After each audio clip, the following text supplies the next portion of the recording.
Hello दोस्तों, नमस्कार। आज मैं आपको पदार्थ की अवस्थाएं, ठोस अवस्था के बारे में जानकारी प्रदान करूंगा। क्या है सॉलिड स्टेट और इससे संबंधित कौन कौन सी बातें हैं। देखिए, शब्द को अगर सबसे पहला टॉपिक अगर देखा जाए तो क्या है, ठोस अवस्था या सॉलिड स्टेट। शुरू से आप लोग पढ़ते आ रहे हैं ऐसे पदार्थ जिनके क्या होते हैं, आकार और क्या आयतन क्या होता है, निश्चित होता है। ऐसे पदार्थों को हम क्या कहते हैं, ठोस कहते हैं। ये प्रारंभिक जानकारी है। हम जो है इन ठोसों के बारे में कह सकते हैं, यहाँ पे डिटेल जानकारी प्रदान करेंगे। अगर देखा जाए तो जो ठोस है, इन ठोसों का अगर हम वर्गीकरण करें, क्लासिफिकेशन करें, तो ठोसों को हम दो वर्गों में बांट सकते हैं। इसमें एक पहला ठोस आता है क्या, क्रिस्टलीय ठोस या क्रिस्टलाइन सॉलिड्स क्या है, और एक दूसरा समझेंगे हम क्या, अक्रिस्टलीय ठोस या एमॉर्फस सॉलिड। इसको थोड़ा सा समझते हैं हम लोग कि ये है क्या। यहां पर ध्यान दें दोस्तों, ये एक आपके सामने ठोस की संरचना मान लीजिए है, और मान लेते हैं नमक का संरचना है। इसमें आयन इस प्रकार व्यवस्थित है, यहाँ Na+ है, Cl- है, Na+ है, Cl- है, Na+ है। इसके नीचे क्या है, Cl- है, Na+ है, Cl- है। इस संरचना को गौर से देखिए तो आपको दिखाई देगा कि यहां Na के बाद Cl है, Cl के बाद Na है। यानी अगर गौर से देखें तो Na से Na कहीं डायरेक्ट नहीं जुड़ा हुआ है। नीचे भी देखें तो Na से Cl जुड़ा है, Cl से Na जुड़ा है। यानी एक बिल्कुल नियमित क्रम व्यवस्था है। ये जो आपको व्यवस्था दिखाई दे रहा होगा, कैसा, बिल्कुल ये नियमित क्रम में दिखाई दे रहा होगा। ये बिल्कुल नियमित क्रम में है, व्यवस्थित है। कहीं भी लगातार न तो आपको दो Na+ आयन मिलेगा और न दो Cl- मिलेगा। यहां Na के साथ Cl जुड़ा हुआ है, Cl के साथ Na जुड़ा हुआ है। ये बिल्कुल क्रमबद्ध व्यवस्था है, यह नियमित व्यवस्था है। ध्यान रखिएगा, अगर किसी ठोस में उसके अवयवी कण, अब एक शब्द यहां आया अवयवी कण। अब ये अवयवी कण क्या है, ध्यान रखिएगा। अवयवी कण मतलब जिससे वो मिलकर ठोस बना हुआ है। अवयवी कण या तो क्या हो सकता है, अणु हो सकता है, या फिर क्या हो सकता है, परमाणु हो सकता है, या फिर क्या हो सकता है, आयन हो सकता है। जैसे आपको इस ठोस में दिखाई दे रहा है कि दो प्रकार के आयन हैं। क्या क्या आयन है, धन आयन है और ऋण आयन है। तो यहां अवयवी कण क्या है, आयन है। ऐसे और भी ठोस मिल सकते हैं जिसमें क्या हो सकता है, अणु हो सकता है, परमाणु हो सकता है, या फिर क्या हो सकता है, आयन हो सकता है। तो अवयवी कण का मतलब जिससे वो मिलकर बना है। जैसे ये ठोस किससे मिलकर बना है, धन आयन और ऋण आयन से मिलकर बना है। अगर अवयवी कण उसका किस व्यवस्था में हो, नियमित क्रम में हो, बिल्कुल व्यवस्थित क्रम में, ध्यान रखिएगा, स्थित हो, तो ऐसे ठोस को ही हम कहते हैं क्या, क्रिस्टलाइन सॉलिड या क्रिस्टलीय ठोस। तो ये ही ठोस कहलाता है क्या, क्रिस्टलीय ठोस। तो इसकी परिभाषा क्या हो जाएगा, वह ठोस जिसके अवयवी कण क्या होते हैं, अणु परमाणु अथवा आयन जो भी होंगे, नियमित क्रम में व्यवस्थित होते हैं। किस क्रम में, बिल्कुल नियमित क्रम में व्यवस्थित होते हैं। ऐसे ठोस को हम क्या कहते हैं, क्रिस्टलीय ठोस कहते हैं। नमक, शक्कर, हीरा दिख रहा होगा, क्वार्ट्ज है ना, या जितने भी ठोस धातुएं, ध्यान रखिएगा, ये सारे क्या होते हैं, क्रिस्टलीय ठोस होते हैं। क्योंकि उनके जो अवयवी कण होते हैं बिल्कुल नियमित क्रम में क्या होते हैं, व्यवस्थित होते हैं। यही है मुख्य रूप से पहला ठोस का क्या प्रकार, क्रिस्टलीय ठोस। अब जरा इस संरचना पे हम विचार करें। मान लीजिए इसमें भी दो प्रकार का आयन है। मान लीजिए यहाँ पे क्या है, A+ है, B- है, ये B- है, A+ है, A+ है, यहां मान लीजिए A+, B-, A+, B-, A+।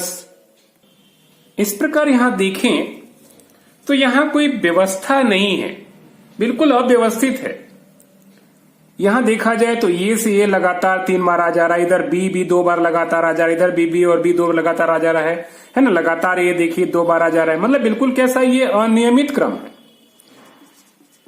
यह जो व्यवस्था है बिल्कुल कैसा है, अनियमित क्रम है, बिल्कुल नियमित व्यवस्थित नहीं है। बिल्कुल कह सकते हैं रेंडम टाइम पर है, ये अनियमित क्रम है। अगर अवयवी कण, ध्यान रखिएगा, अनियमित क्रम में होता है तो ऐसे ठोस को ही हम कहते हैं क्या? अक्रिस्टलीय ठोस या एमॉर्फस सॉलिड। तो इसकी परिभाषा क्या हो जाएगा कि वह ठोस जिसके अवयवी कण क्या होते हैं? अनियमित क्रम या कह सकते हैं अव्यवस्थित क्रम में क्या होते हैं? स्थित होते हैं। ऐसे ठोस को हम क्या कहते हैं यहाँ पे? तो अक्रिस्टलीय ठोस कहते हैं। ये रहा अक्रिस्टलीय ठोस की परिभाषा। इसके अंतर्गत उदाहरण देखा जाए तो कांच हो सकता है, प्लास्टिक है, रबर है, स्टार्च है और क्या है? सेलुलोज है। ये सारे कैसे? तो अक्रिस्टलीय ठोस में क्या होते हैं? आते हैं। तो ध्यान रखिएगा, हम ठोस को दो वर्गों में बांट सकते हैं। कौन कौन सा? एक क्रिस्टलीय ठोस और दूसरा कैसा? अक्रिस्टलीय ठोस। क्रिस्टलीय ठोस जिसके अवयवी कण क्या होते हैं? नियमित क्रम में व्यवस्थित होते हैं, और अक्रिस्टलीय ठोस जिसके अवयवी कण क्या होता है? अनियमित क्रम या अव्यवस्थित क्रम में स्थित होते हैं। ऐसे ठोस को अक्रिस्टलीय ठोस या एमॉर्फस सॉलिड के नाम से हम जानते हैं।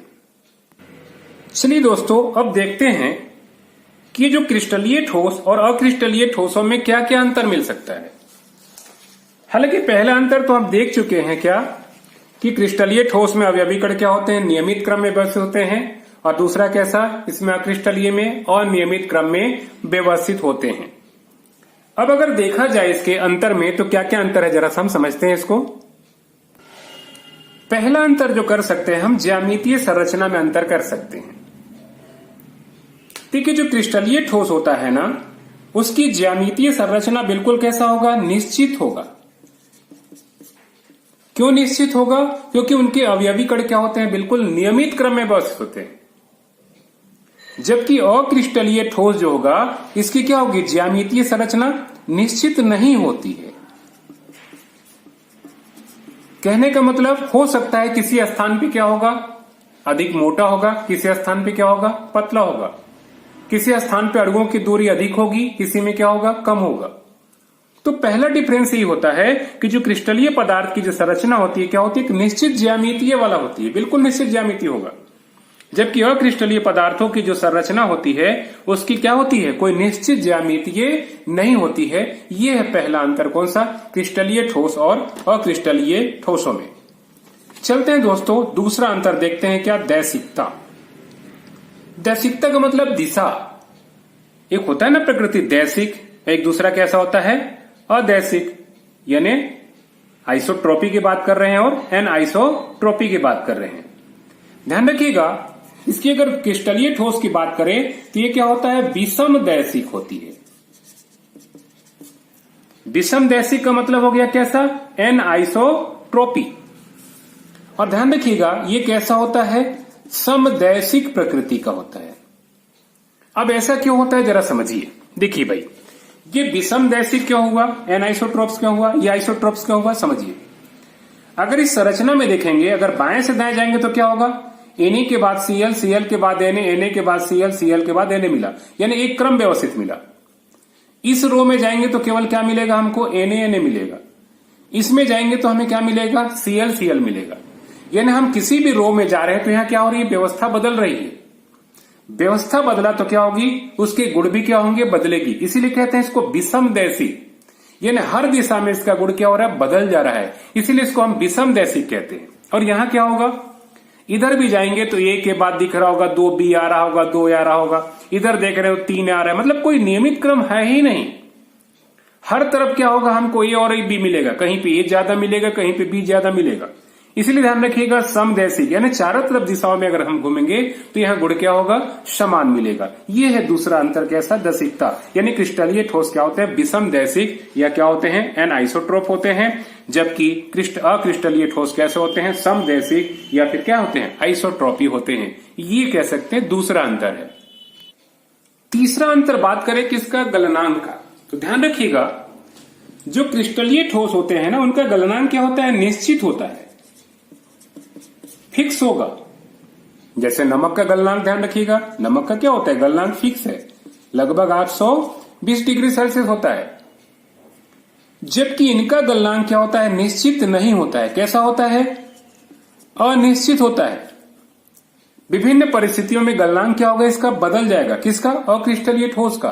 तो तीसरा अंतर हम कह सकते हैं क्रिस्टलीय ठोस का गलनांक क्या होता है, निश्चित होता है, जबकि अक्रिस्टलीय ठोस का कोई निश्चित गलनांक नहीं होता है। चौथा अंतर देखा जाए कैसा, आंतरिक संरचना, तो हम शुरू में ही देख चुके हैं, ध्यान रखिएगा। क्या होता है इसकी आंतरिक संरचना, बिल्कुल नियमित होती है या व्यवस्थित होती है, जबकि इसकी आंतरिक संरचना कैसा होता है, तो अनियमित होता है। देख चुके हैं हम लोग, तो ये जो कह सकते अनियमित होता है ना, तो इसकी संरचना क्या होती है, अनियमित होती है। किसका, अक्रिस्टलीय ठोस का, जबकि इसका क्या होगा, नियमित होता है। पांचवा और आखिरी अंतर हम अगर देखें कैसा, अवस्था का, तो ध्यान रखिएगा जो क्रिस्टलीय ठोस होता है ना, वो पूर्णतः ठोस होता है, यानी कह सकते हैं वास्तविक ठोस है, सही माने में कह सकते हैं ये ठोस है। जबकि इसको क्या बोलते हैं, छद्म ठोस, छद्म ठोस या इसको आभासी ठोस भी कहते हैं। ये पूरी तरह से कह सकते हैं इसको ठोस हम नहीं कह सकते हैं। तो ये पांचवा अंतर क्या होगा कि जो क्रिस्टलीय ठोस होता है क्या होता है, वास्तविक ठोस होता है, जबकि क्या है, अक्रिस्टलीय ठोस जो होता है कैसा होता है, आभासी या छद्म ठोस होता है। ध्यान रखिएगा, इंग्लिश में क्या बोलेंगे इसको, स्यूडो सॉलिड, क्या बोलेंगे इसको, स्यूडो सॉलिड कहते हैं। चलिए दोस्तों, अब अक्रिस्टलीय ठोस की कुछ महत्वपूर्ण बातें हैं जो मैं आपको बता रहा हूं। कुछ इसमें विशेष गुण पाया जाता है जो कह सकते हैं काफी आश्चर्यजनक होता है। इसको हम लोग समझने का प्रयास करेंगे। देखिए, पहली जानकारी ये होता है ना कि कुछ क्रिस्टलीय ठोस ऐसा होता है जिसमें द्रवों के समान बहने के गुण पाया जाता है, और ये अत्यंत धीमी गति से क्या होते हैं, बहते हैं। इसीलिए इन्हें क्या कहते हैं, छद्म ठोस यानी स्यूडो सॉलिड्स, या अति शीतित द्रव, सुपर कूल्ड लिक्विड कहते हैं। अब क्या है इसको हम जरा समझते हैं, क्या है अति शीतित द्रव या क्या है सुपर कूल्ड लिक्विड। क्या है ना दोस्तों, अगर बहुत पुराने जमाने की किसी कांच की खिड़की को देखिएगा, देखिए कांच अगर है तो कांच की संरचना कैसी होगी, अगर मान लीजिए इतनी मोटाई की कांच है तो हमको इतनी मोटाई की कांच दिखाई देगी। लेकिन अगर किसी पुराने खिड़की को देखेंगे तो क्या दिखेगा, जो बहुत समय से लगभग 15, 20 साल, 25 साल से खिड़की है, अगर उसकी कांच की संरचना देखेंगे तो आपको ऐसा संरचना दिखाई देगा, ये ऐसा, यानी ऊपर सिरे पे क्या होगा, बिल्कुल पतला दिखाई देगा, और नीचे सिरे पे क्या होगा, बिल्कुल इसकी मोटाई बढ़ा हुआ दिखाई देगा। धीरे धीरे क्या होता है ना, गर्मी वगैरह पाकर क्या होता है, धीरे धीरे इसके कण सरक सरक के नीचे आते हैं। शुरू में तो क्या होगा, सभी जगह समान साइज था, लेकिन समय गुजरते के साथ क्या हो गया, इसके कण जो है धीरे धीरे कह सकते हैं बह के नीचे आने लगे। ये क्रिया बहुत धीमी गति से होता है, इसीलिए ध्यान रखिएगा इसको अति शीतित द्रव, सुपर कूल्ड लिक्विड भी कहते हैं। अलग से प्रश्न बन सकता है कि ये सुपर कूल्ड लिक्विड क्या है, तो याद रखिएगा जो अक्रिस्टलीय ठोस जो होता है, कुछ अक्रिस्टलीय ठोस जैसे कांच वगैरह में क्या होता है, द्रवों के समान बहने के गुण होता है। ये बात अलग है कि ये बहने का गुण क्या होता है, बहुत धीमी गति से होता है, ठीक है। इसीलिए इनको क्या कहते हैं, अति शीतित द्रव या सुपर कूल्ड लिक्विड कहते हैं। इनको क्या कहते हैं, छद्म ठोस या स्यूडो सॉलिड्स के नाम से भी जाना जाता है। कुछ अक्रिस्टलीय ठोस ध्यान रखिएगा सर दोस्तों, ये तापानुशीतन या एनिलिंग करने पर क्या होता है, लंबे समय बाद वे क्रिस्टलीय ठोस बदल जाता है।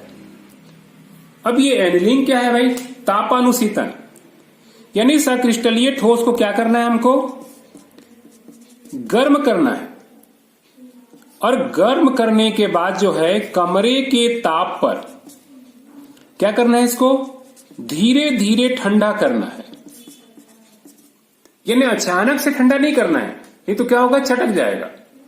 जैसे कांच है, कुछ विशेष प्रकार के कांच उदाहरण में दिया होगा, तो एनिलिंग का मतलब या तापानुशीतन का मतलब क्या होगा, उनको लगातार क्या करेंगे, गर्म करेंगे, और गर्म करने के बाद कमरे के ताप पे उसको धीरे धीरे अपने आप ठंडा होने देंगे। तो ऐसा देखा गया है कि इसको आप क्या कहेंगे, तापानुशीतन कहेंगे, एनिलिंग कहेंगे। इस तापानुशीतन या एनिलिंग के बाद क्या होता है, ये धीरे धीरे क्या होता है, अक्रिस्टलीय ठोस क्रिस्टलीय ठोस में बदल जाते हैं। कुछ विशेष प्रकार के जो कांच है, ध्यान रखिएगा, उनमें ये गुण क्या होता है, पाया जाता है। एक और गुण देखिए यहां, कुछ क्या होता है, पदार्थ या क्रिस्टलीय ठोस क्या होता है, पिघली अवस्था में क्या करेंगे, हम तेजी से ठंडा करेंगे। कुछ पदार्थ ध्यान रखिएगा ना, अक्रिस्टलीय नहीं है, पहले सामान्य था, लेकिन अगर उसको अचानक तेजी से क्या करें, हम ठंडा करें, तो क्या होता है, अक्रिस्टलीय पदार्थ में क्या होता है, परिवर्तित हो जाता है। जैसे यहां क्वार्ट्ज का एग्जांपल दिया होगा, ये क्या है, सिलिका का क्रिस्टलीय रूप है। सिलिका क्या है? वास्तव में कांच का ही रूप है ना। सिलिका का कैसा है? क्रिस्टलीय रूप कौन सा है? क्वार्ट्ज है। अगर इससे क्या करें हम? पिघलाकर तेजी से ठंडा करें तो वह क्या होगा? अक्रिस्टलीय कांच में बदल जाता है। यानी क्वार्ट्ज वास्तव में क्या है? क्रिस्टलीय ठोस है, लेकिन जब उसे पिघलाकर हम अचानक तेजी से ठंडा करेंगे तो वह क्या होगा? अक्रिस्टलीय कांच में क्या होता है? परिवर्तित हो जाता है, या अक्रिस्टलीय पदार्थ में क्या होता है? परिवर्तित हो जाता है। तो 3 गुण कह सकते हैं किसका? अक्रिस्टलीय ठोसों का महत्वपूर्ण है। हालांकि ये कॉमन है कुछ पदार्थों को, क्योंकि ये कन्वर्ट हो रहा है ना, अक्रिस्टलीय ठोस में बदल रहा है। यानी क्रिस्टलीय ठोसों को भी कह सकते हैं हम। कुछ ऐसे क्रिस्टलीय ठोस हैं जिनको अचानक तेजी से अगर क्या करें हम? ठंडा करें तो क्रिस्टलीय ठोस क्या होंगे? अक्रिस्टलीय ठोसों में क्या होते हैं? परिवर्तित हो जाते हैं। ये है तीसरा गुण। अगला जो हमारा टॉपिक है वो क्या है? क्रिस्टलीय ठोसों का वर्गीकरण। अब जो पूरे बुक में पढ़ना हमको, क्रिस्टलीय ठोस के बारे में डिटेल जानकारी लेना हमको। यानी क्रिस्टलीय ठोसों को भी हम कई वर्गों में बांट सकते हैं। अब क्या आधार होगा? देखिए, तो क्रिस्टलीय ठोसों को हम 2 आधारों पे बांट सकते हैं। एक तो अवयवी कण, मतलब किनसे वो मिलकर बना है और उनके मध्य किस प्रकार का बंध पाया जाता है, उसके आधार पे हम बांट सकते हैं। और दूसरा जो है, ध्यान रखिएगा, ज्यामितीय संरचना के आधार पे हम क्रिस्टलीय ठोसों को बांट सकते हैं। तो हम चलेंगे एक एक को लेकर के कि अवयवी कण उनके मध्य बंध के आधार पे कितने भागों में बांट सकते हैं और ज्यामितीय संरचना के आधार पे हम कितने वर्गों में बांट सकते हैं। दोस्तों, यहाँ अवयवी कण उनके मध्य के आधार पे जो बांटेंगे ना, इनकी परिभाषाओं के लिए क्या है, अब आपको ट्रिक्स ही बताएंगे जो काफी अच्छा लगेगा।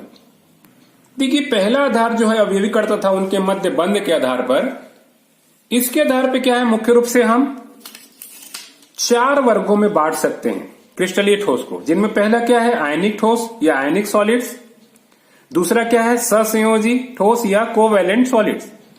तीसरा जो है धात्विक ठोस या मेटेलिक सॉलिड्स क्या है, और चौथा क्या है? आणविक ठोस या मॉलिक्यूलर सॉलिड्स। यानी हम क्रिस्टलीय ठोसों को उसके अवयवी कण और उनके मध्य बंध के आधार पे कितने वर्गों में? हम 4 वर्गों में बांट सकते हैं। चलिए दोस्तों, मैं बिल्कुल आपको शॉर्टकट तरीका से इसको समझाऊंगा और कह सकते हैं इसकी परिभाषा ही बनाना क्या है, अत्यंत सरल है। हम किस प्रकार हम बांट सकते हैं जरा समझिए। तो ये हम चारों ठोसों के लिए हमने क्या किया? एक सारणी बनाया। इस सारणी की सहायता से क्या कर सकते हैं आप? सरलता से इनकी परिभाषा याद कर सकते हैं और किसके क्या अवयवी कण है, क्या बंध है, इसको हम समझ सकते हैं। जैसा कि दिख रहा है, पहला क्या है? आयनिक ठोस है।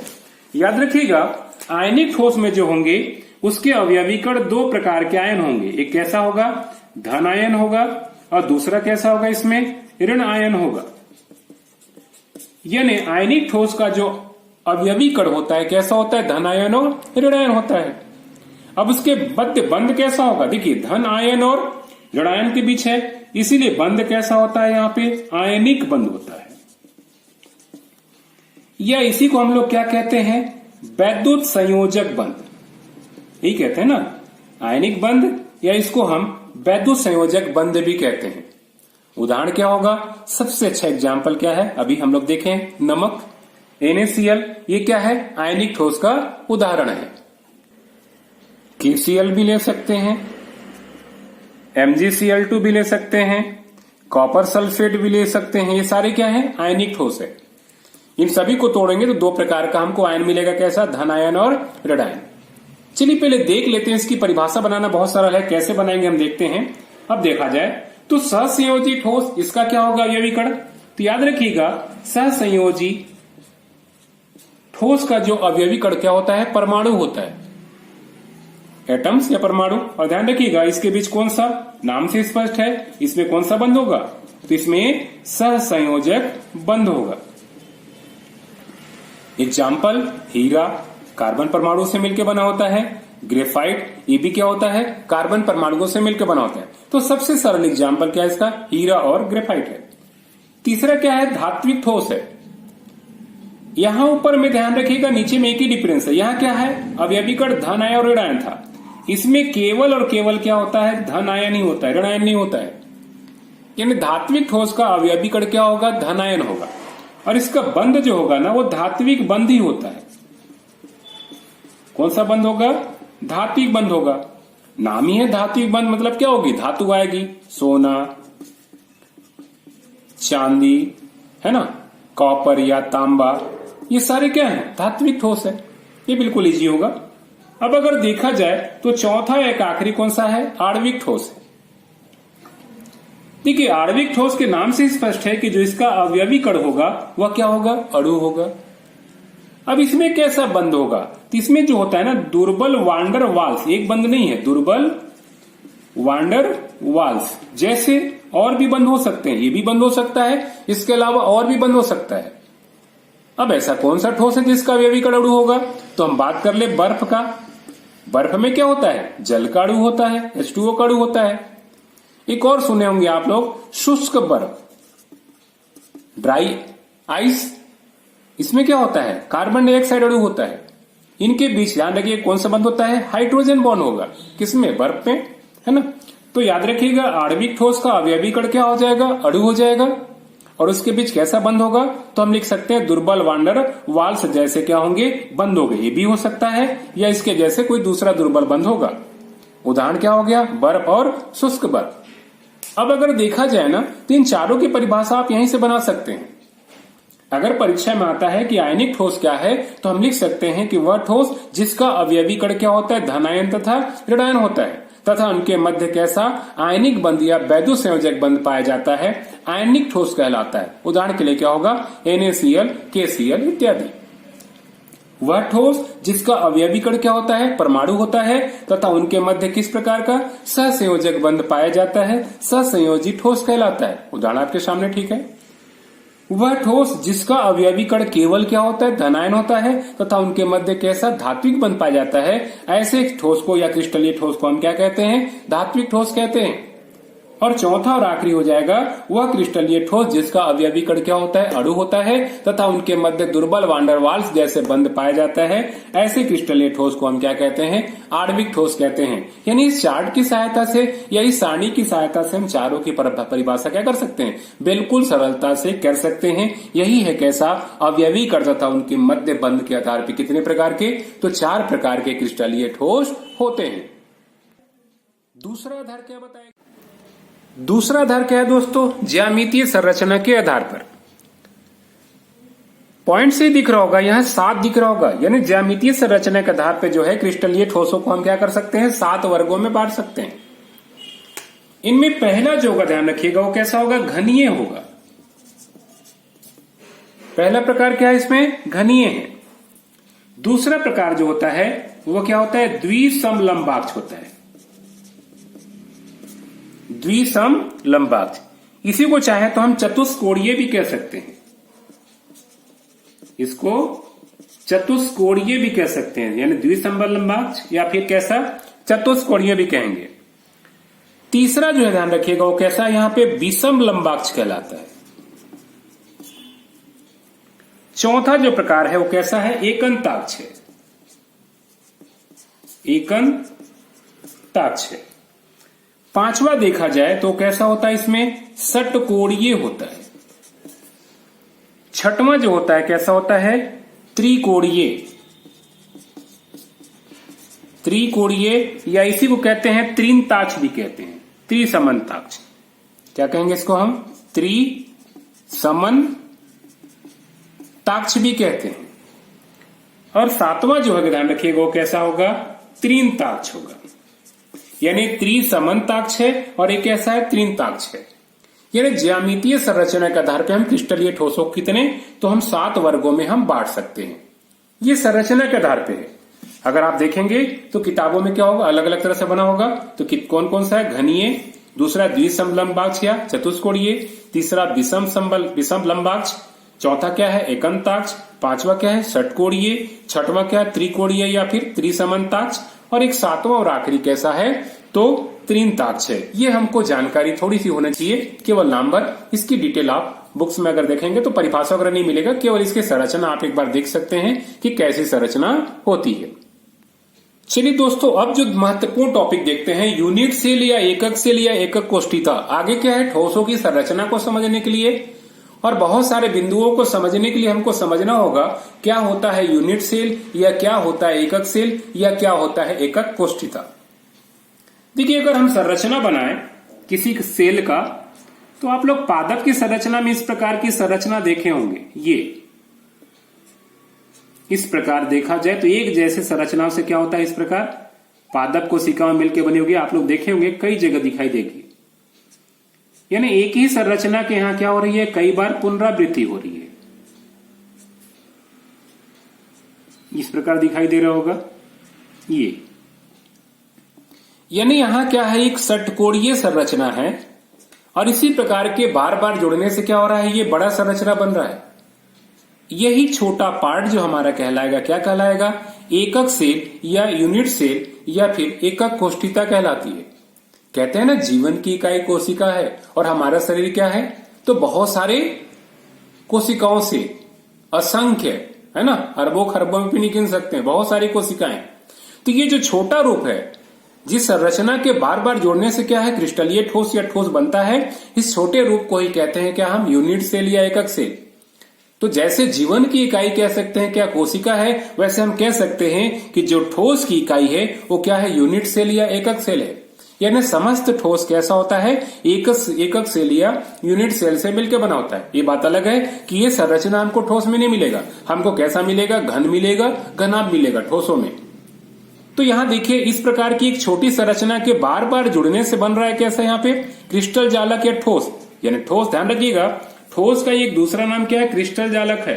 अगर यहाँ एक शब्द आता है क्रिस्टल जालक, तो क्रिस्टल जालक का मतलब क्या है, ठोस का ही दूसरा नाम है क्रिस्टल जालक।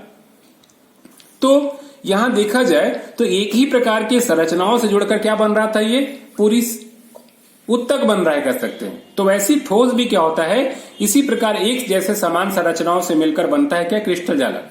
तो जिन छोटी संरचनाओं के पुनरावृत्ति से कोई क्रिस्टल जालक या ठोस बनता है ना, इस छोटी संरचना को हम क्या कहते हैं, यूनिट सेल या एकक सेल भी कहते हैं। तो हम इसको ऐसे भी कह सकते हैं, क्रिस्टल जालक का, किसी भी क्रिस्टल जालक का वह सरलतम भाग जिसकी बारंबार पुनरावृत्ति या बार बार जुड़ने से क्या होता है, क्रिस्टल जालक का निर्माण होता है। ऐसे छोटे घटक को है ना क्या कहते हैं, हम एकक सेल या यूनिट सेल कहते हैं। तो एकक सेल या यूनिट सेल की परिभाषा को हम किस प्रकार, इस प्रकार हम लिख सकते हैं। यह आपके लिए कैसा, यूनिट सेल या एकक सेल की परिभाषा। दोस्तों परिभाषा से बिल्कुल क्लियर होगी कि क्या होता है यूनिट सेल और क्या होता है एकक सेल। हम हालांकि बात कर चुके हैं, फिर भी एक बार हम देखते हैं क्या होता है क्रिस्टल जालक, या किसको बोलते हैं, त्रिविम जालक। क्या है क्रिस्टल लैटिस या फिर कैसा है त्रिविम जालक। तो अभी हम एक संरचना देखे थे, क्या देखे थे कि छोटे छोटे मिलकर क्या हो रही थी, कोशिकाएं मिल रही थी, यहाँ पे बन रहा था ना जैसे ठोस में इस प्रकार ये बन रहा था, उत्तक बन रहा था, यानी कोशिकाओं से मिलकर क्या बन रहा था, उत्तक बन रहा था। वैसे ही क्या होगा ना, जो घनीय सेल होता है, इस प्रकार घनीय सेल, ये घनीय सेल भी क्या होते हैं, आपस में जुड़ करके एक बड़ी संरचना बनाएंगे या ठोस का निर्माण करेंगे। ये क्या है, यूनिट सेल या एकक सेल है। तो जब इसी प्रकार के कह सकते हैं यूनिट सेल या एकक सेल बार बार जुड़ेंगे, तो बार बार जुड़ने से जो संरचना बनती है, उस संरचना को हम क्या कहते हैं, यहाँ पे क्रिस्टल जालक या त्रिविम जालक कहते हैं। तो हम इसकी परिभाषा कुछ ऐसा लिख सकते हैं कि किसी क्रिस्टल के यूनिट सेल या एकक सेल के क्या होता है, त्रिविम आकाश में नियमित व्यवस्था को, बिल्कुल नियमित क्रम में क्या है जो व्यवस्था होगी, इस नियमित व्यवस्था को ही हम क्या कहते हैं, क्रिस्टल जालक या त्रिविम जालक के नाम से जानते हैं। क्रिस्टल जालक मतलब ठोस की बात कर रहे हैं, त्रिविम जालक मतलब ठोस की बात कर रहे हैं। तो बार बार जुड़ने से क्या होगी, बिल्कुल बड़ी संरचना बनेगी और इस संरचना को ही हम क्या कहते हैं, क्रिस्टल जालक या त्रिविम जालक के नाम से जानते हैं। चलिए दोस्तों एक टर्मिनोलॉजी और हमको समझना है, क्या है जालक बिंदु या क्या है लैटिस पॉइंट। चलिए हम एक यूनिट सेल या एकक सेल बनाते हैं। घन बनाने सभी को आता होगा। मान लीजिए हम एक घन बना रहे हैं, यहां पे ये इस प्रकार घन हम बना लें।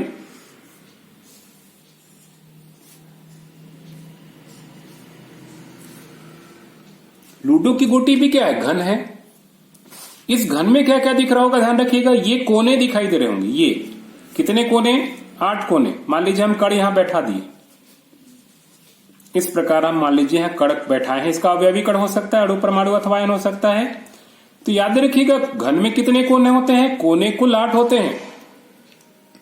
फलक, ये है पूरा फलक।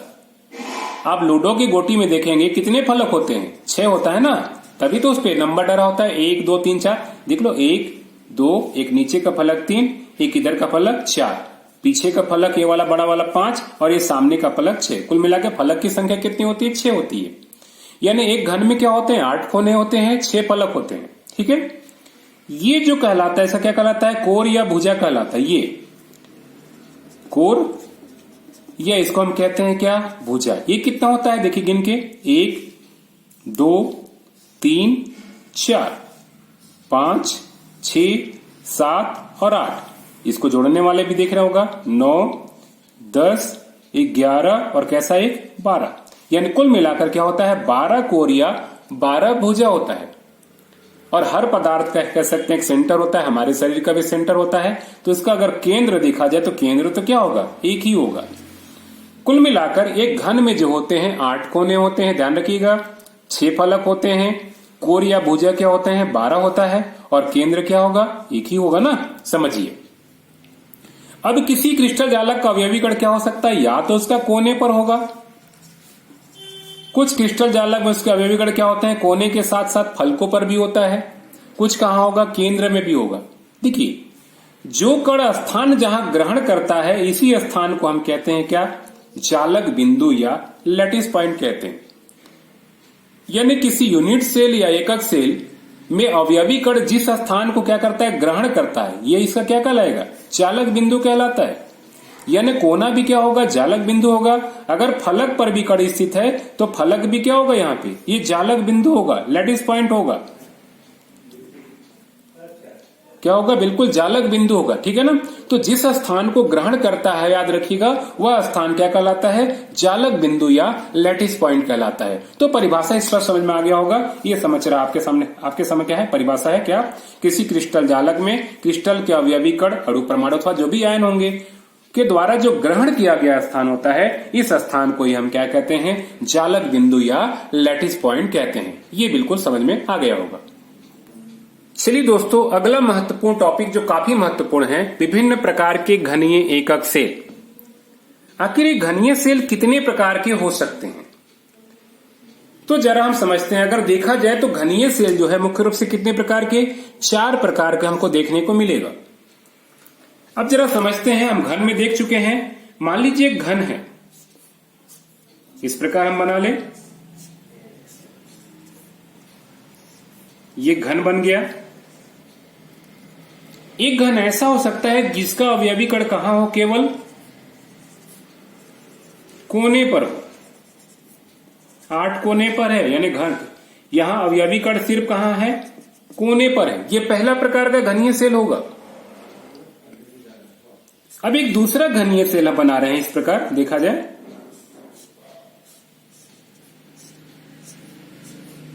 इसका अवयवी कण मान लीजिए कोने पर तो है ही, 8 कोने पर तो है ही, एक कहां है, केंद्र पर। पहचान के लिए हम क्या काला नहीं कर रहे हैं, यानी यहां कहां कहां अवयवी कण है, कोने पर है और प्लस केंद्र में है। ये दूसरा प्रकार का घनीय सेल हो गया। अब एक हम देखते हैं कैसा, तीसरा प्रकार का घनीय सेल समझते हैं। इनका नाम क्या होगा देखेंगे, पहले समझ लेते हैं कैसा कैसा घनीय सेल होगा। मान लीजिए इसका अवयवी कण कहां है, कोने पर तो है ही। एक बात आपको यहां स्पष्ट हो रहा होगा कि सभी घनीय सेल में अवयवी कण कोने पर तो पाया ही जाता है। कोने के साथ और कहां हो सकते हैं, तो मान लीजिए यहां 6 फलक पर है, 1 फलक, 2 फलक, 3 फलक, 4 फलक, एक पीछे का फलक और एक सामने का फलक। यानी कहां कहां पर है, यहां पे कोने पर है और प्लस एक कहां है, प्लस कितने, 6 फलक पर है। ये तीसरा प्रकार का घनीय सेल हो गया। और एक घनीय सेल ऐसा भी हो सकता है, कैसा, जरा समझिए, कि मान लीजिए ये घन है, इधर बना लेते हैं, इस प्रकार ये घन है।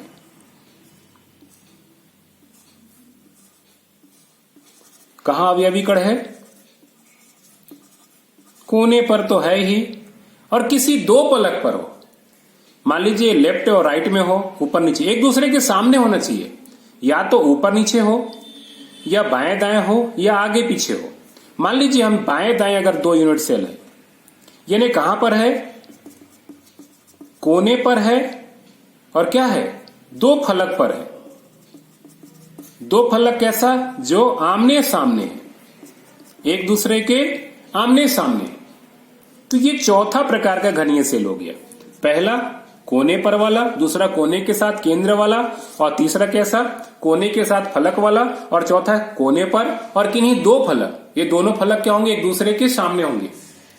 तो ध्यान रखिएगा, ये 4 प्रकार की घनीय एकक सेल होते हैं। अब इनका नाम क्या होगा समझिए।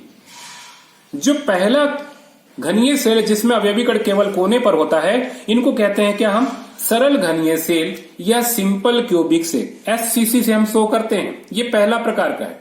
तो अगर सरल घनीय सेल की परिभाषा आएगा तो क्या कहेंगे हम, वह घनीय सेल जिसका अवयवी कण केवल कहां होता है, कोने पर पाया जाता है।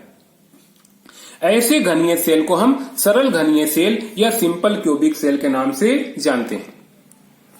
दूसरा क्या हो जाएगा, अंतः केंद्रित घनीय cell, body centred cubic cell. क्या परिभाषा हो जाएगा, वह घनीय सेल जिसका अवयवी कण कोनों के साथ साथ क्या होता है, अंतः केंद्र में पाया जाता है। ऐसे घनीय सेल को हम क्या कहते हैं, अंतः केंद्रित घनीय सेल या बॉडी सेंटर्ड क्यूबिक सेल कहते हैं। तीसरा प्रकार कैसा है, कोने के साथ फलक पर, तो तीसरा ये हो जाएगा फलक केंद्रित घनीय सेल।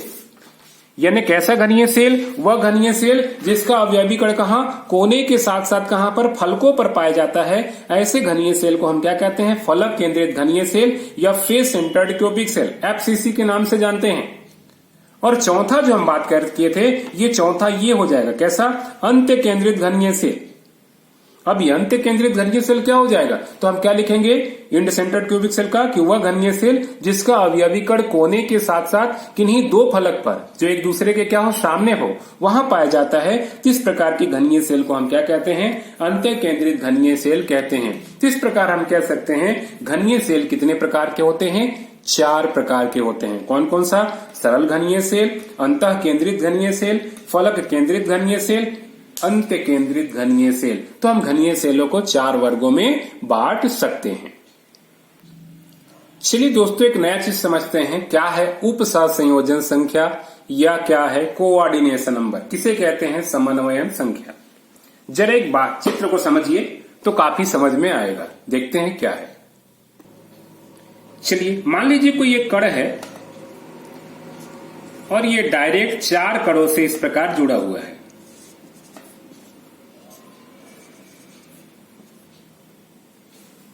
हो सकता है ये और भी कणों से इस प्रकार जुड़ा हो।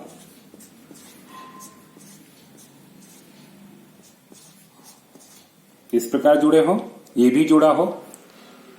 अब अगर इस कण की बात करें, मान लीजिए अगर ये कण है तो हम कहेंगे यहां की जो ए की उपसहसंयोजन संख्या है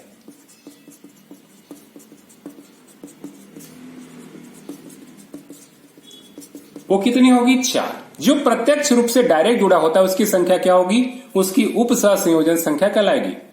अगर मान लीजिए इसी कण के साथ क्या है, डायरेक्ट इस प्रकार 6 कण घिरे हो, 6 कणों से क्या हो, डायरेक्ट इस प्रकार जुड़ा हो, भले इसके बाद उधर कितना हो, हजारों हो। अगर मान लीजिए कण बी है तो हम क्या कहेंगे यहां पे कि जो बी की है उपसहसंयोजन संख्या वो कितनी होगी, 6 होगी।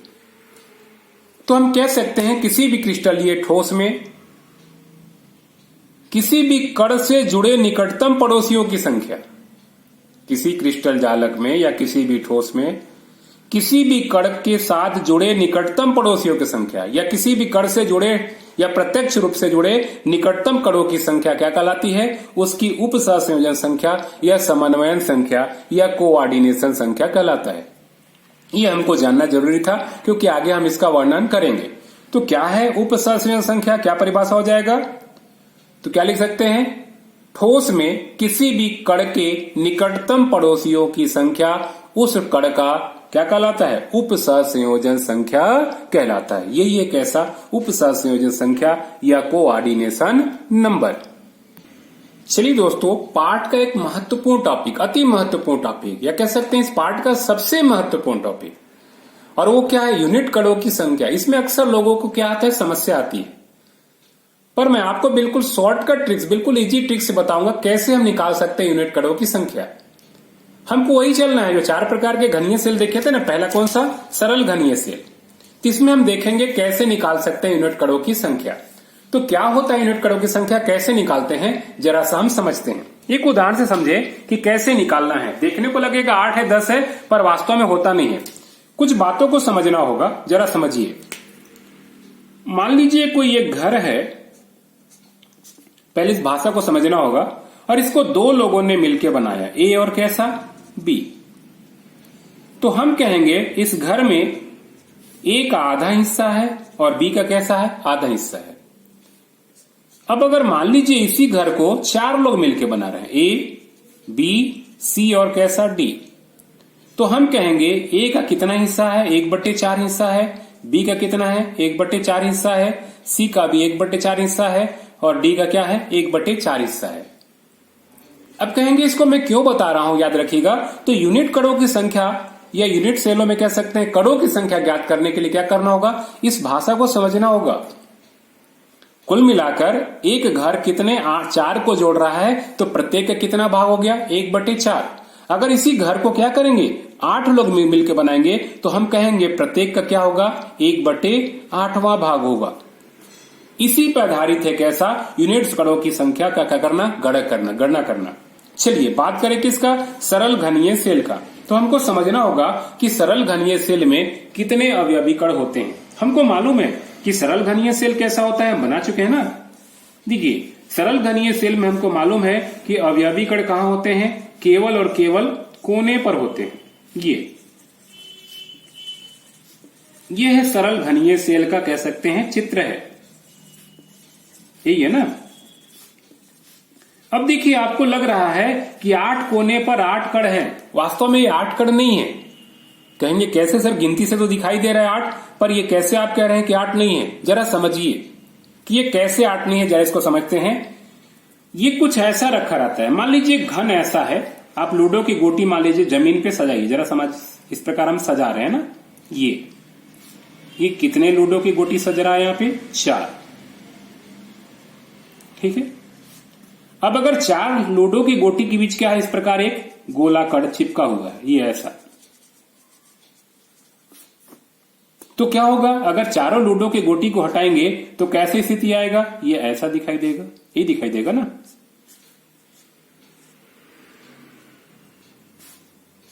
ये इस प्रकार दिखाई देगा, ये ऐसा। चारों को हमने क्या किया, हटा दिया।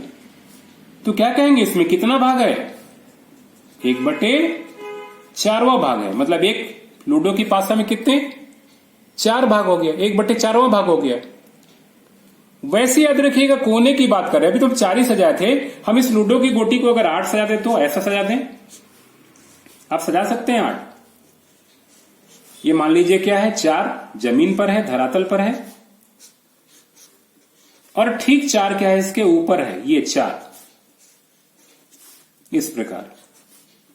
तो आप देखिएगा 8 का कोना यहां पे टच कर रहा होगा, और 8 के बीच अगर क्या होगा, एक कण हो, और अगर हटाएंगे तो कैसा स्थिति होगा, ये ऐसा स्थिति होगा, ये हल्का सा दिखाई देगा, और ये भाग कितना होगा, 1/8वां भाग होगा। जो घनीय सेल ही होते हैं, ध्यान रखिएगा, जो ठोस होता है ना, उसमें इसी प्रकार के घनीय सेल आपस में जुड़े होते हैं, और एक का कोना क्या होता है, 8 को टच करता है, यानी 8 घनीय सेल कह सकते हैं कोने के साथ जुड़े होते हैं। तो यहां जो कोने पर होता है वो कितना होता है, केवल 1/8वां भाग होता है। दिखने को एक होता है, पर 1 क्या होता है, 8वां भाग होता है। इस चित्र को आप बारीकी से देखिए, समझ में आ रहा होगा। इस चित्र में देखिए यूनिट सेल का है, सरल घनीय एक सेल का, आपको दिखाई दे रहा होगा, दिख रहा होगा ना, ये कैसा भाग है, 1/8वां भाग है। 3D पिक्चर होगा, दिख रहा होगा आपको। तो सभी कोने पर क्या होता है, 1/8वां भाग होता है। तो दिखने को एक कण जरूर है, ध्यान रखिएगा, पर कोने पर जितने भी कण स्थित होते हैं, ध्यान रखिएगा, उसका केवल क्या होता है, 1/8वां अंश ही उपलब्ध होता है, पूरा नहीं होता है। केवल कितना होगा, 1/8वां अंश ही उपलब्ध होता है। तो हम लिख सकते हैं कैसा, सरल घनीय सेल में क्या लिखेंगे, नियम क्या कहता है कि कोने पर स्थित जो होता है प्रत्येक अवयवी कण कुल कितने, 8 यूनिट सेलों को जोड़ता है। मतलब एक कण क्या करेगा, 8 घन को जोड़ता है। अतः यूनिट सेल के प्रत्येक कोने पर क्या होता है, इससे अवयवी कण का केवल कितना होता है, 1/8वां भाग होता है। तो आखिर सरल घनीय सेल में कितने यूनिट कणों की संख्या होगा, इसको जरा हम लोग देखेंगे। तो कैसे निकालेंगे, इसका सूत्र क्या हो जाएगा, तो लिख सकते हैं हम कैसा, सरल घनीय सेल में यूनिट कणों की संख्या बराबर क्या होगा सूत्र। तो देखिए कितने कोने हैं, 8, और प्रत्येक कोने पर कितना भाग है हमको पता है, 1/8 8वां भाग, चाहे तो हम लिख सकते हैं कैसा, कोने पर। तो कुल मिलाकर कितना मिलेगा हमको, 1 कण मिलेगा। किसमें, सरल घनीय सेल में। तो हम कह सकते हैं कि सरल घनीय सेल में जो अवयवी कण होता है वो केवल कितनी संख्या में होता है, 1 होता है। नियम लिख सकते हैं हम कि कोने पर स्थित प्रत्येक अवयवी कण कुल कितने, 8 यूनिट सेल को जोड़ता है। अतः यूनिट सेल के प्रत्येक कोने 1/8 1/8 1/8 सबको जोड़ेंगे तो क्या मिलेगा हमको, कुल 1 कण मिलेगा, है ना। यानी लड्डू का 1/8वां हिस्सा ही क्या होता है, कोने पर स्थित होता है। यही एक ऐसा सरल घनीय सेल। और किस प्रकार हम निकाल सकते हैं यूनिट कणों की संख्या। हो सकता है परीक्षा में पूछे एससीसी में यूनिट कणों की संख्या निकालिए, तो एससीसी में यूनिट कणों की संख्या कितनी मिलेगी, 1 मिलेगी। इसी सूत्र की सहायता से हम निकाल सकते हैं कैसा, सरल घनीय सेल में यूनिट कण की संख्या। चलिए दोस्तों देखते हैं दूसरा कैसा, अंतः केंद्रित घनीय सेल की संरचना। देखिए अंतः केंद्रित घनीय सेल में अवयवी कण कहां होते हैं, कोने पर होते हैं। और एक कैसा होता है, केंद्र में होता है ना। ऐसा बना सकते हैं संरचना हम। इसकी संरचना बनाए तो कुछ ऐसा बनेगा, ये 8 कोने पर दिखाई देगा, वही है ना 1/8वां भाग, इस प्रकार। और एक कहां होगा, अंदर केंद्र में होगा। हमको मालूम है कोने पर तो क्या होता है, 1/8वां भाग होता है। अब केंद्र में, केंद्र मतलब क्या होगा, अंदर बिल्कुल डब्बा के अंदर, ये किसी को नहीं जोड़ेगा। ध्यान रखिएगा केंद्र में पूरा का पूरा 1 ही होगा। इसको चाहें तो हम क्या कर सकते हैं, एक चित्र के द्वारा हम समझ सकते हैं। ये आपके समक्ष एक चित्र है, जरा इस पर बारीकी मार देखिए। ये कोने पर आपको दिखाई दे रहा होगा 1/8वां भाग, लेकिन केंद्र में पूरा क्या होगा, एक बड़ा गोला दिखाई दे रहा होगा। यानी केंद्र में पूरा का पूरा क्या होता है, एक गोला होता है, जबकि कोने पर क्या होता है, 1/8वां भाग होता है। तो कैसे निकलेगा अंतः केंद्रित घनीय सेल में, ध्यान रखिएगा सूत्र क्या हो जाएगा। तो अगर इसमें हम यूनिट कण को निकाले सूत्र तो ऐसा हो जाएगा कैसा, अंतः केंद्रित घनीय सेल में यूनिट कणों की संख्या बराबर कहां कहां है, तो एक तो कहां है, कोने पर। कोने पर कितना लिखेंगे, 1/8वां भाग क्या हो जाएगा, लिख देंगे कोने पर। और प्लस क्या लिखेंगे, 1 ही ना है, कहां पे, केंद्र में। जोड़ेंगे तो क्या मिलेगा, 1 + 1 बराबर क्या मिलेगा, 2 कण। यानी अंतः केंद्रित घनीय सेल में जो यूनिट कणों की संख्या होती है कितनी होती है, 2 होती है। नियम वही लागू होगा, दिख रहा होगा नियम लिखा नीचे में। तो पहला नियम तो कहा वो कोने पर ही लागू होगा। दूसरा नियम क्या लिखेंगे हम, कि केंद्र में स्थित अवयवी कण जो होता है किसी अन्य यूनिट सेल को नहीं जोड़ता है। अतः क्या कह सकते हैं, पूरा का पूरा भाग किसका होगा, केंद्र का होगा। ठीक है, तो हम कह सकते हैं अंतः केंद्रित घनीय सेल में जो यूनिट कणों की संख्या होती है वो कुल कितनी होती है, 2 होती है। ठीक है, तीसरा समझते हैं क्या, फलक केंद्रित घनीय सेल को।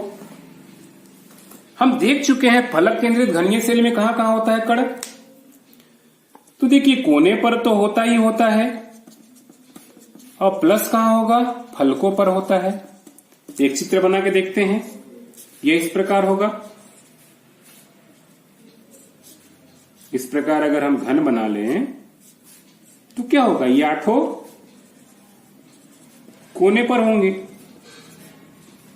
और पूरे 6 फलक पर, 1 फलक, 2 फलक, 3 फलक, 4 फलक, एक पीछे का फलक और एक सामने का फलक। यानी कोने पर 8 और फलकों पर कितना, तो 6। कोने का पर तो पता है कितना होता है, 1/8वां भाग होता है। फलकों पर कितना होता है, ध्यान रखिएगा। तो याद रखिएगा, अगर मान लीजिए एक लूडो की गोटी है इस प्रकार, और यहां पर एक कड़ है, तो इसके ऊपर क्या करेंगे, दूसरा लूडो की गोटी जैसी रखेंगे ना, ये पूरा ढक जाएगा। तीसरा लूडो की गोटी हम इसमें नहीं जोड़ सकते हैं। तो काटेंगे तो मालूम क्या होगा, जो फलक पर होगा ना, इस पर कितना भाग है, 1/8वां भाग है। कहां, कोने पर। यहां पे जो भाग होता है केवल 1/2वां भाग होता है, मतलब आधा भाग होता है फलक पर, क्योंकि 2 ही फलक को आप जोड़ सकते हैं। अब इसकी अगर संरचना को समझना चाहें तो ये संरचना आपके समक्ष रखा हो गया। देखिए यहां पे ये फलक का दिख रहा होगा, ये आधा गोला पूरा है। कोने पर तो 1/8वां भाग दिख रहा होगा, लेकिन फलकों पर कितने सहभागिता दिख रहा होगा, 1/2। यानी फलकों पर स्थित प्रत्येक अवयवी कण क्या करता है, केवल 2 यूनिट सेलों को जोड़ता है। अतः यूनिट सेल के प्रत्येक फलक पर अवयवी कण का केवल क्या होता है, 1/2 भाग होता है। तो ये फलक केंद्रित घनीय सेल की क्या है, संरचना है। तो फलक केंद्रित घनीय सेल की संरचना का क्या हो जाएगा नियम, तो पहला नियम तो लागू करेगा कोना पर ही वाला। दूसरा नियम क्या हो जाएगा कि फलक पर स्थित प्रत्येक अवयवी कण कुल क्या करता है, 2 यूनिट सेलों को जोड़ता है। अतः यूनिट सेल के प्रत्येक फलक पर अवयवी कण का केवल क्या होता है, 1/2 भाग या 1/2 भाग स्थित होता है। अब सूत्र क्या हो जाएगा, ध्यान रखिएगा कैसे निकालेंगे, तो जरा इसको निकाल के देखते हैं। तो क्या हो जाएगा, लिख सकते हैं क्या, फलक केंद्रित घनीय सेल में यूनिट कणों की संख्या बराबर क्या होगा, पहला तो 8 कोने ही वाले लिख देते हैं, 1/8वां भाग, समझने के लिए क्या लिख देंगे, कोने पर प्लस कितने फलक है 6, और फलकों पर कितना भाग है, 1/2वां भाग, कोष्टक में लिख सकते हैं कहा, फलकों पर। इसको हल करेंगे तो क्या मिलेगा, 1 और 2 तिया 6, 3 बराबर क्या मिलेगा हमको, 4 कण मिलेगा। यानी फलक केंद्रित घनीय सेल में जो अवयवी कणों की संख्या होती है वो कुल कितने होती है, 4 होती है। ये है कैसा, तीसरा फलक केंद्रित घनीय सेल। चलिए दोस्तों चौथा और आखिरी चलते हैं, कौन सा है वो है अंत केंद्रित घनीय सेल, सॉरी अंत केंद्रित घनीय सेल। इसको जरा समझते हैं, इसमें क्या होगा। तो देखिए अंत केंद्रित घनीय सेल में हम देख चुके हैं अवयवी कण कहाँ होता है, तो हम बता चुके हैं इसमें कहाँ कण होगा, कोने पर तो होंगे, बात कर चुके हैं हम ना, कोने पर वही 1/8वां भाग तो होगा ही होगा। हमने कहा था कि नहीं 2 फलक पर होगा, मान लीजिए एक लेफ्ट पे है एक राइट पे है, यही है ना, तो नियम कहाँ लगेगा, कोना पर और फलक पर। तो यहां सूत्र क्या हो जाएगा, इसके लिए सूत्र हो जाएगा कैसा, अंत्य केंद्रित घनीय सेल में क्या हो जाएगा, यूनिट कणों की संख्या बराबर 8 कोने का ही लिख देंगे, 1/8वां भाग कहां भाई, कोने पर, और प्लस क्या हो जाएगा, यहां फलक 2 ही है बाएं दाएं, और फलक पर कितना होता है, 1/2वां भाग कहां पर, फलकों पर। हल करेंगे तो क्या मिलेगा, 1 + 1 बराबर 2 कण। तो सरल घनीय सेल में कितना मिला था, ध्यान रखिएगा, पहले प्रकार के घनीय सेल में केवल 1 कण मिला था, दूसरे प्रकार के घनीय सेल में 2 कण मिला था, तीसरे प्रकार के घनीय सेल में क्या 4 कण मिला था, और चौथे प्रकार में क्या 2। यानी अंत केंद्रित और अंत केंद्रित, इसमें ध्यान रखिएगा सेम रहेगा, याद करने का तरीका है, अंत केंद्रित और कैसा, अंत केंद्रित, ये दोनों में क्या होंगे, 2 ही होंगे। बाकी क्या होगा, सरल घनीय सेल में 1 यूनिट कण होता है, और फलक केंद्रित घनीय सेल में कुल कितने होते हैं, 4 कण होता है। ठीक है, अगर दोस्तों अगर इसमें दिक्कत हो रहा होगा, यूनिट कणों की संख्या निकालने में अगर कोई समस्या आता होगा, तो आप लोग क्या कर सकते हैं, कमेंट्स बॉक्स में हमको लिख के देख सकते हैं, हम और भी तरीके से दूसरे वीडियो में आपको हम समझा सकते हैं। वैसे उम्मीद दोस्तों ये समझ में आ गया होगा। चलिए आगे कुछ नए टॉपिक की ओर चलते हैं। चलिए दोस्तों अगला महत्वपूर्ण टॉपिक चलते हैं, कैसा, अंतराकाशीय रिक्तियां, क्या है इनर्शियल वॉइड्स। देखिए क्या है, किसी भी क्रिस्टल जालक में अगर उसके अवयवी कण क्या इस प्रकार व्यवस्थित होते हैं, इस क्रम में भी हो सकते हैं एक के पीछे एक, या फिर इस क्रम में व्यवस्थित हो सकते हैं। हम कितनी भी अच्छे तरीके से व्यवस्थित करें, ध्यान रखिएगा अधिकतम जो है ना वो 74% स्थान ही क्या कर सकता है, घेर सकता है उसका अवयवी कण। ये अधिकतम की बात कर रहा हूं, अगर गैपिंग ज्यादा होगा तो क्या होगा, हो सकता है 60% स्थान ही घेरे। और ध्यान रखिएगा ये अधिकतम कितना, 74% स्थान ही घेर सकता है, और शेष जो लगभग होता है 26% स्थान कैसा होता है, रिक्त होता है, खाली। ये कम से कम है, यानी कितना भी अच्छा उसका अवयवी कण अणु परमाणु अथवा आयन हो व्यवस्थित हो जाए तो लगभग कम से कम तो 26% स्थान तो रिक्त रहेगा ही। किसी में 30% भी हो सकता है, किसी में 35% भी खाली हो सकता है। ये कम से कम की बात कर रहे हैं। ये जो 26% आपको रिक्त स्थान दिखाई दे रहा है, इसे ही कहते हैं हम क्या, अंतराकाशीय रिक्तियां। तो इसकी परिभाषा क्या हो जाएगा, सीधी सी बात है कि किसी भी क्रिस्टल जालक में जब उसके अवयवी कण क्या होते हैं, नियमित क्रम में व्यवस्थित होते हैं, तो वह अधिकतम 74% तक ही स्थान घेर पाते हैं।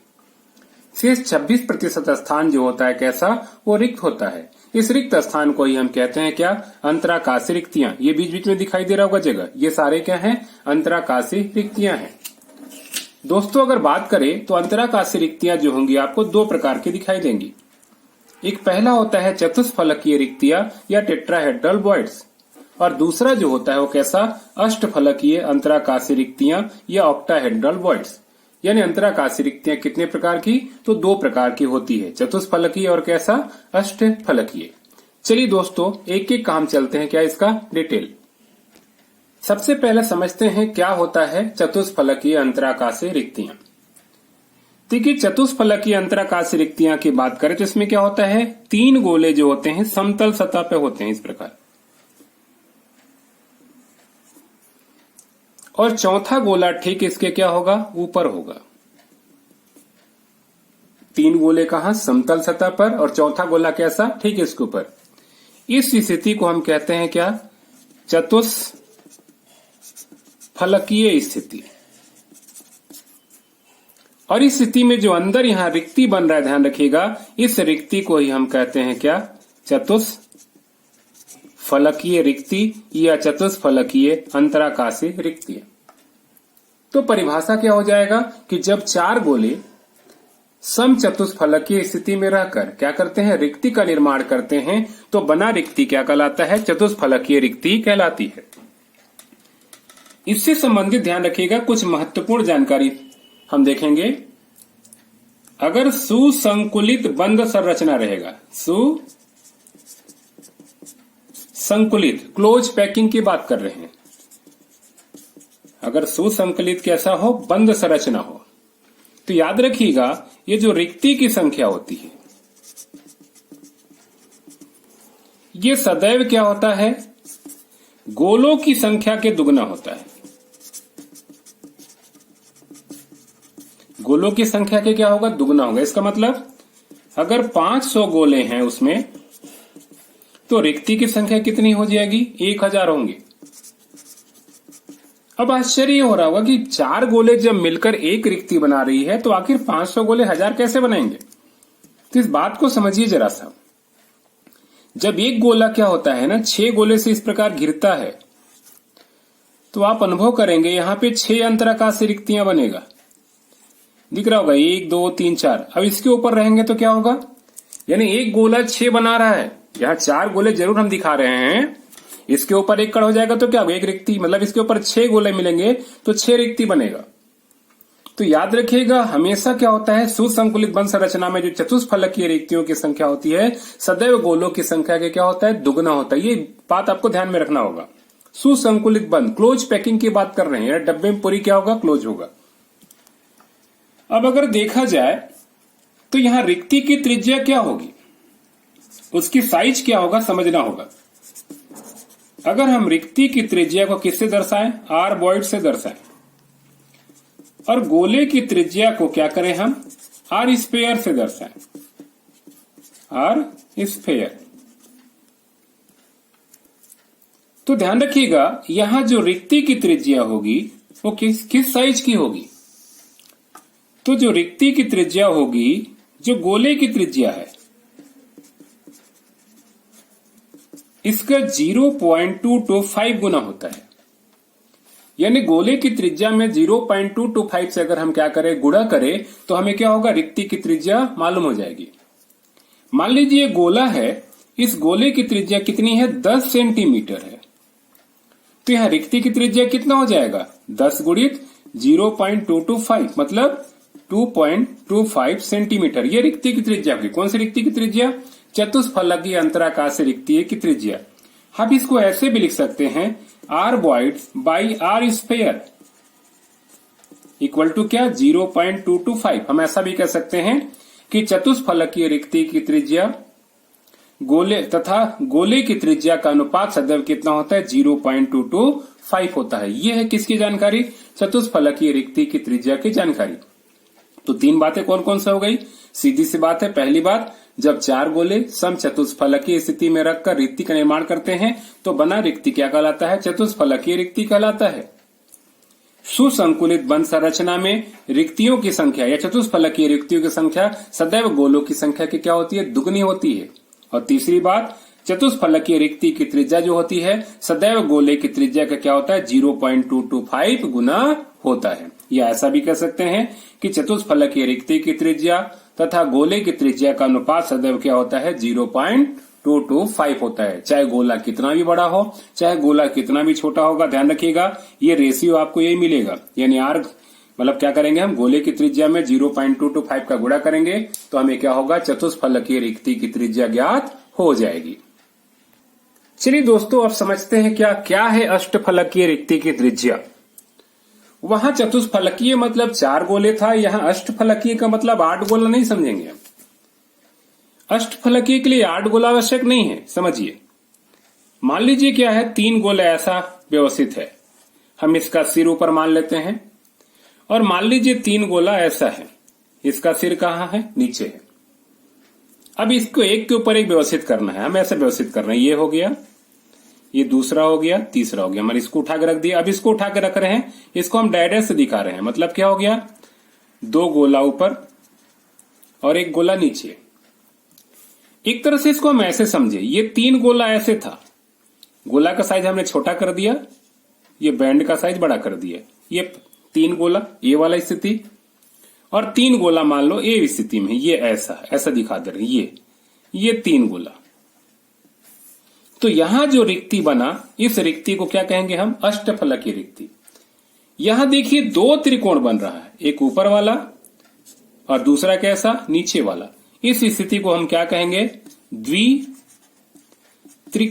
स्थिति कहेंगे। यानी अष्टफलकीय रिक्ति में क्या होगी, 6 गोले की आवश्यकता होती है। तो जब 6 गोले क्या होंगे, द्वित्रिकोणीय स्थिति में रहकर रिक्ति का निर्माण करते हैं तो बना रिक्ति क्या कहलाता है, अष्टफलकीय रिक्ति कहलाता है। यह है अष्टफलकीय रिक्ति की परिभाषा। अब 2-3 बातें समझ लें। अगर यहां पे सुसंकुलित बंध संरचना की बात करें तो सुसंकुलित बंध संरचना में जो अष्टफलकीय रिक्ति होता है और जो गोले की संख्या होती है वो सदैव आपस में क्या होता है, बराबर होता है। यानी अगर 500 गोले रहेंगे तो रिक्ति की संख्या भी क्या होगी, 500। गोलों की संख्या 500 तो रिक्ति की संख्या भी क्या होगी, 500। यानी सुसंकुलित बंध संरचना में अष्टफलकीय रिक्तियों की संख्या सदैव गोलों की संख्या के क्या होती है, बराबर होती है। वहां क्या था, चतुष्फलकीय रिक्तियों की संख्या ठीक दुगना था, लेकिन यहां क्या बिल्कुल इक्वल होता है, क्योंकि वहां 4 गोले की आवश्यकता पड़ रही थी, यहां 6 गोले की आवश्यकता पड़ रही है। दूसरी जानकारी, अगर अष्टफलकीय रिक्ति को हम क्या माने, आर्बॉइड से दर्शाए। अष्टफलकीय रिक्ति की त्रिज्या आर्बॉइड और गोले की त्रिज्या को हम किससे दर्शा रहे हैं, वही आर स्फीयर।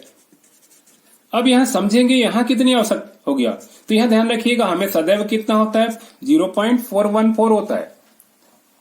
यानी अष्टफलकीय रिक्ति की त्रिज्या सदैव गोलों की त्रिज्या का क्या होता है, 0.414 गुना होता है। या इसी को लिख सकते हैं हम क्या, आर बॉइड डिवाइडेड बाई क्या, आर स्फीयर इक्वल टू का 0.414। यानी अष्टफलकीय रिक्ति की त्रिज्या और उस गोले की त्रिज्या का अनुपात सदैव क्या होता है, 0.414 होता है। अब आप समझ सकते हैं कि अगर 10 सेंटीमीटर त्रिज्या वाला क्या है, गोला है, अगर आर स्फीयर क्या है 10 सेंटीमीटर का, तो गोले कितना होगा, ये हो जाएगा लगभग 4.14 सेंटीमीटर। इससे मल्टीप्लाई करेंगे तो क्या आएगा, 4.14 सेंटीमीटर। तो ये 3 बातें यहां भी जानना होगा, किसे कहेंगे अष्टफलकीय रिक्ति की त्रिज्या, सुसंकुलित बंध संरचना में क्या होता है, और यहाँ पे रिक्ति की त्रिज्या या अष्टफलकीय रिक्ति की त्रिज्या गोले की त्रिज्या के हिसाब से कितना होता है। यही था दोस्तों 2 प्रकार की क्या रिक्तियां। उम्मीद है दोस्तों सारी वीडियो आपको बहुत ही पसंद आया होगा। अगर वीडियो पसंद आया होगा तो निश्चित रूप से आप क्या करेंगे, इसको शेयर करेंगे, लाइक करेंगे और जो दोस्तों के पास नहीं होगा उनको क्या करेंगे, शेयर करके सब्सक्राइब करने के लिए कहेंगे। अगर आप भी अगर कोई सब्सक्राइब नहीं किए होंगे तो सब्सक्राइब जरूर कर लेंगे, इसी उम्मीद के साथ कि आप वीडियो को पसंद करेंगे, शेयर करेंगे, लाइक करेंगे। Okay, thank you.